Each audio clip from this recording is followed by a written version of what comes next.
Hey you guys, it's Peter, and welcome to my channel, Peterisms, where I tell stories of my life and just little things that I have learned as I have grown into the person that I am today. And I'm a little raspy today.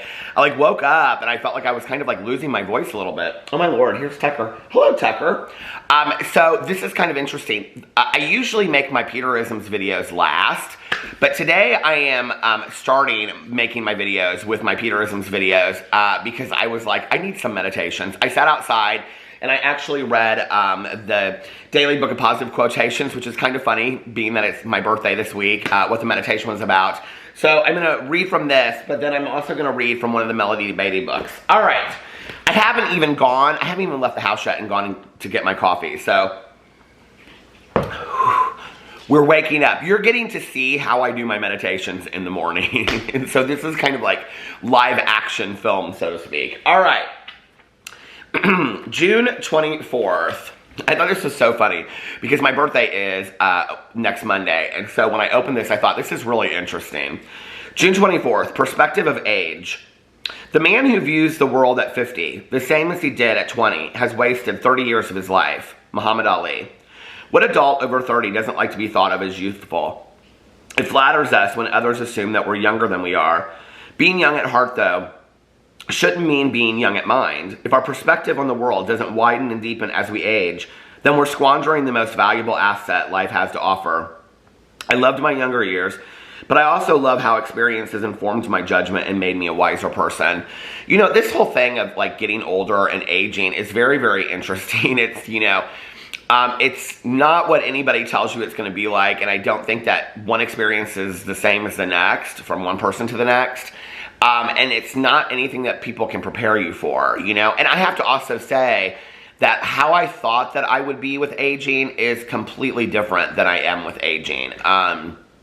It's not how I thought that I would be, I honestly, when I was younger, thought that I would be somebody that was very consumed with lookism and, trying to keep the wrinkles away and keep the hair brown, and all that kind of stuff. And I'm not that person, I'm not that person. And, that kind of surprises me. I thought I would be, and I think that I've learned to appreciate, aging as well, and I talk a lot about this on here.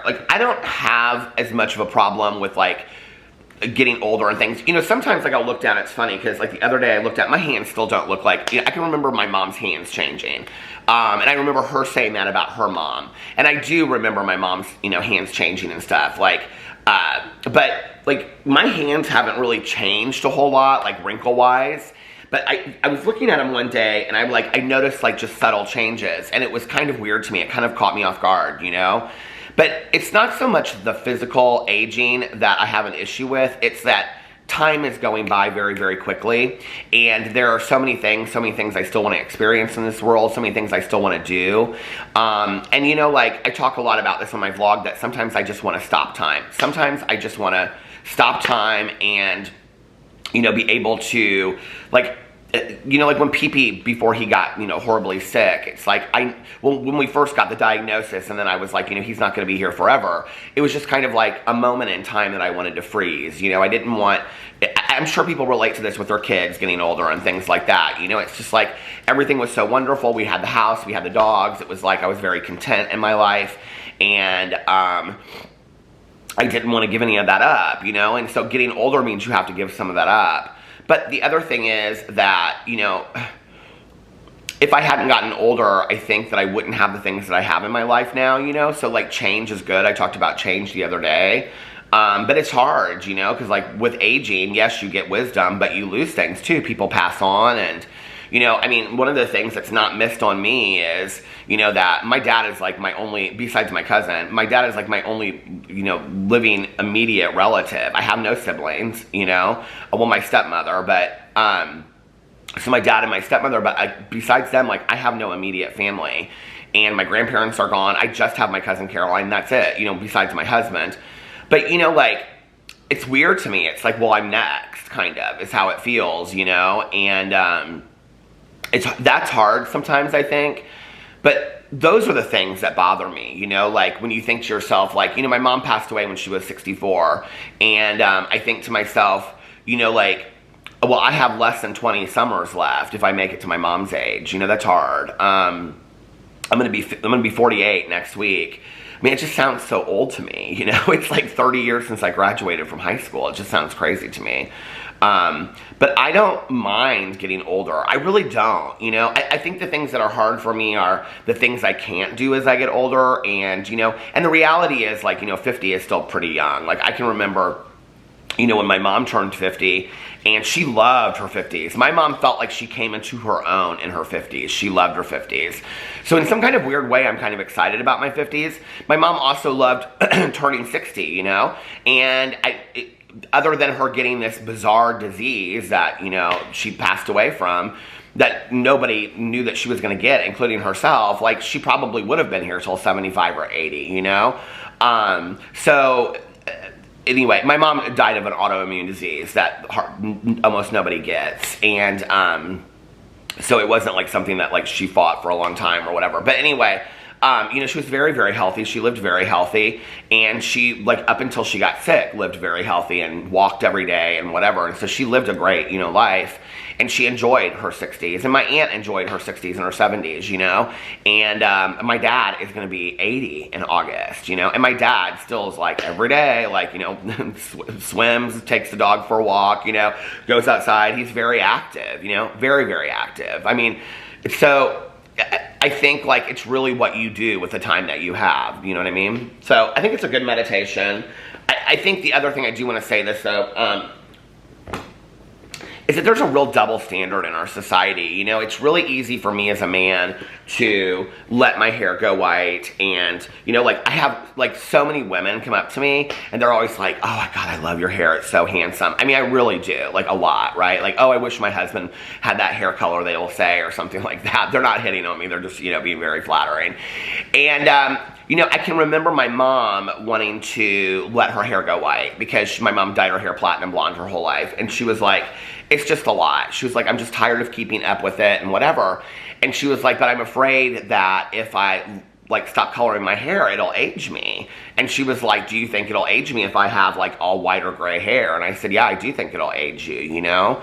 And I think that as men get older, and this is just, I don't believe in this, I'm just telling you, this is what I'm saying, that I think the definition of society, or how society defines aging as, is that when men get older, that, like, the wrinkles and the gray hair and the white, I think, translates on a societal stereotype as wisdom, experience, handsomeness, things like that, right? Whereas I think with, like, there's almost like a foolishness of youth that comes with men when they're younger, do you know what I mean? That, like, as you get older, that kind of goes away. But with women, it's kind of seen as, like my mom would say, I feel like I've been put out to pasture, kind of, you know?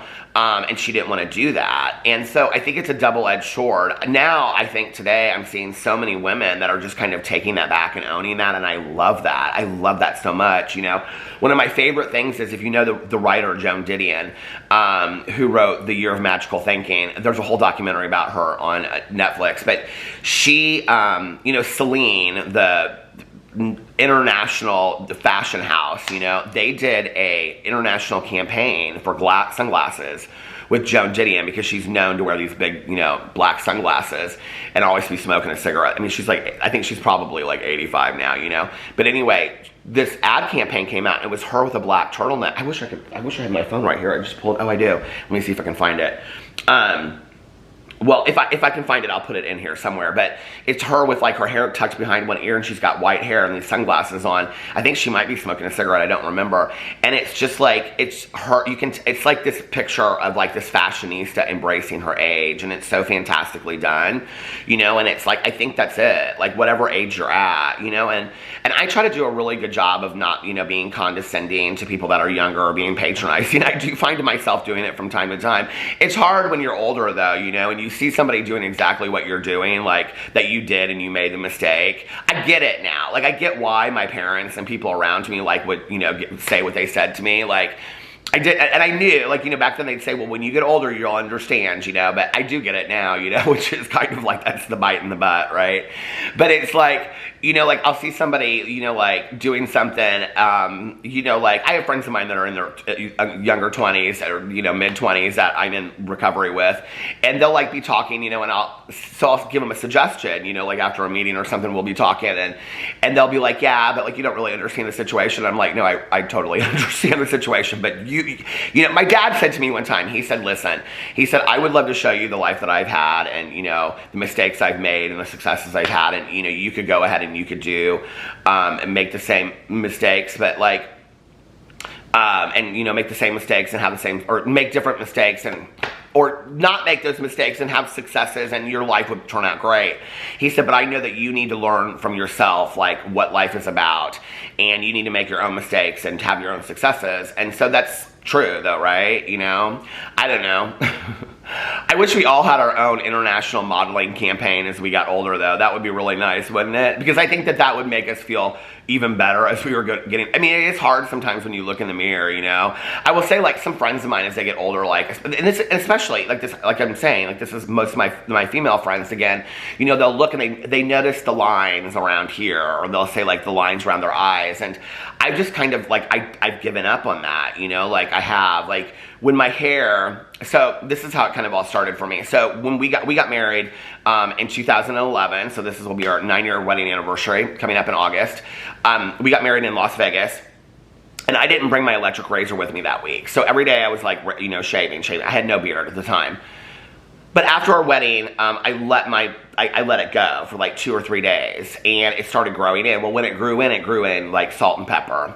And so I said to Alex, do you care if I just grow it out while we're on, And he goes, no, I think it's kind of sexy. I like it. And I said, okay. So, I mean, not that I need his approval, but, like, I mean, I wanted my husband to find me desirable on my honeymoon, you know what I mean? So anyway, I let it just continue to grow out while we were gone. Well, I had colored my hair since I was 23. So my hair started turning, gray and white when I was 23, like, really early. And, so I don't know where that comes from. I don't know if I got it from what side of the family you're supposed to get your hair color from or whatever. But what happened over the next 5 or 6 days that we were still in Las Vegas was that I mean, it doesn't take me, I could literally shave my entire face and I could grow this back out in like 2 days. So, my beard had grown back out in like the matter of like 2 days. And so what happened was my hair was brown because I was getting it colored, but this was all gray and white. And so I came home and I didn't know what to do. Like, Alex was like, well, you could get that just for men, hair dye and color. They have a beard dye that you could dye your beard. And I was like, God, that just seems like an awful lot of trouble to, like, keep it up. You know what I mean? I'm sure a lot of you know what I mean out there. And so a lot of, because a lot of women have to constantly do this stuff, And I do think, like I said, it's a double-edged sword, or it's a double standard, like, that men aren't held to the same degree. And so my dad is somebody that, like, okay, so my dad's a plastic surgeon, but he's never had any plastic surgery. I mean, he completely believes and supports in people having cosmetic surgery, but my dad's just very rugged and outside and has a million wrinkles and could care less and owns it all, and has had white hair since he was, like, 45 or something like that. So anyway, and a white beard and everything. We look very similar. And so, except for that my dad is, like, a lot taller than me and a little bit more muscular, even for 80. So anyway, but my dad said, we were sitting, so we went over there one day after our wedding. I can't remember when it was. We'd all gotten back because my dad and my stepmom were there. And because my dad walked me down the aisle at my wedding. And so it was like, I don't know, it was like a month later, my beard had grown in and whatever, and we were sitting out on his patio, and you could literally see, like, the divide. It was like brown, white, right? And I said, I don't know what to do, Dad. Like, I mean, it just looked foolish. It looked like I had a toupee on, which is whatever if that's your choice, but I didn't want to have that look. And so I was like, I don't know what to do. And he was like, just stop fighting it, Pete. My dad calls me Pete. And I was like, what do you mean? He goes, just stop fighting it. He was just like, just let it go. And I was like, what? The hair color and everything? He goes, yeah, just all of it. He was like, just let it go. He was like, just, It's so much easier, you know? And I had remembered this interview that Oprah did with Diane Keaton. And she had asked Diane Keaton at the time if she had had any plastic surgery. And I don't know if she has since. She goes, I'm open to my options, is what Diane Keaton said, which I loved. But she said, have you had any plastic surgery yet? And she goes, no, I kind of like the idea of aging authentically. And that stuck for some reason. And I really liked that. And, so whenever I talk on here about like getting older, these videos aren't videos that like get any kind of view. Not that this channel really does anyway, but that's not why I do it. But it's always interesting, like when I talk about getting older or aging, like those videos get like very few views. So it's interesting to me, like people like must have absolutely no interest in anybody getting older, you know? Which I think is kind of a sentiment for our society, actually, you know, that it's like once you reach a certain age, people aren't interested in you anymore, which I think is really kind of sad, you know? Like, I recently watched, I think, Clint Eastwood is 81 or 83, and I recently watched that movie, The Mule, and I thought it was one of his best movies he had ever done. Ever, you know? It's like, we have a lot to learn. We have a lot to learn from people that are older than us, and I think they're our mentors, you know? It's, yeah. We should all have, you know, people that have come before us that we can look up to and ask questions to and have them guide our way. So anyway, I'm glad to have done that for you today. As the old man of YouTube. Anyway, I love you guys so much. Let me know what you think in the comment section below. And I'm not going to read the other meditation today because it's got real long. Anyway, I love you and I will see you tomorrow. Bye.